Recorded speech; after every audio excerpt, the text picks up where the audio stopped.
Hello, welcome to today's session. We are going to start on symbology, and as I highlighted in our previous session, when all the symbols on a map appear the same way, it makes it very difficult to distinguish one feature from another, and we need the features to be distinguishable to make our map more legible. So we'll have to assign different symbols for each of these features. I'm going to start with our line features.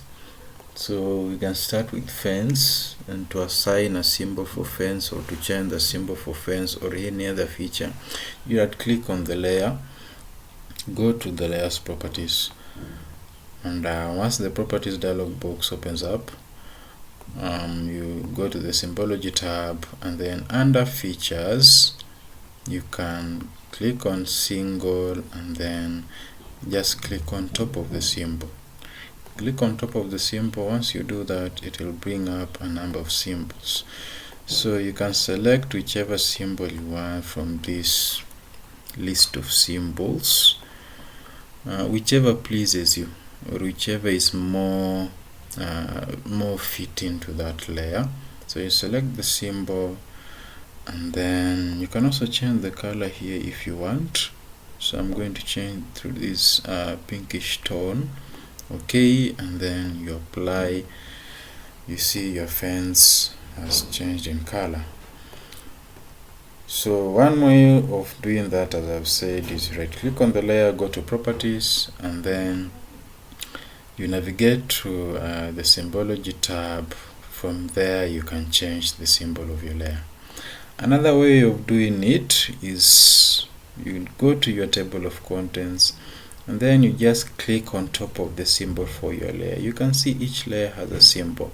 Our points has a dot, our wall fence has a pinkish line, our pavement has a different symbol kind. So you click on the symbol.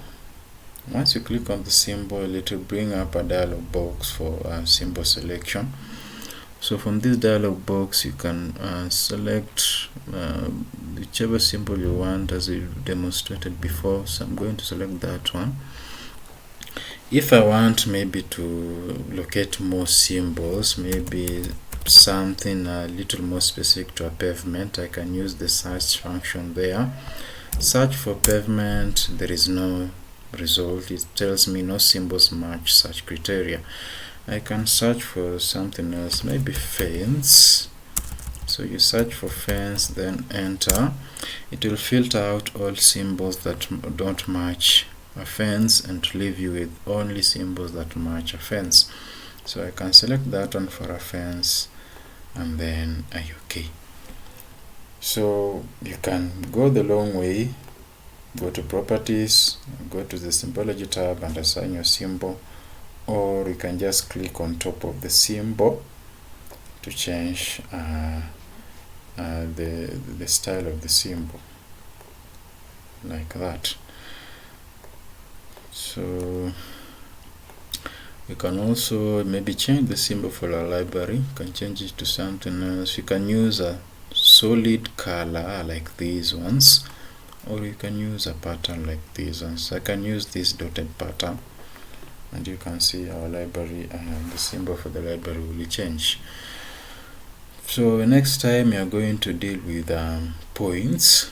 We'll have to export our points to a shapefile before you can symbolize them. Remember, our attribute table has very many points. We have corner points for each polygon. We have isolated points representing point features like tongue, trees, and main gates, and so on. So we are going to export each and every one of these points into a shapefile before we can properly assign symbols. Thank you for your attention and your time. Have a good day.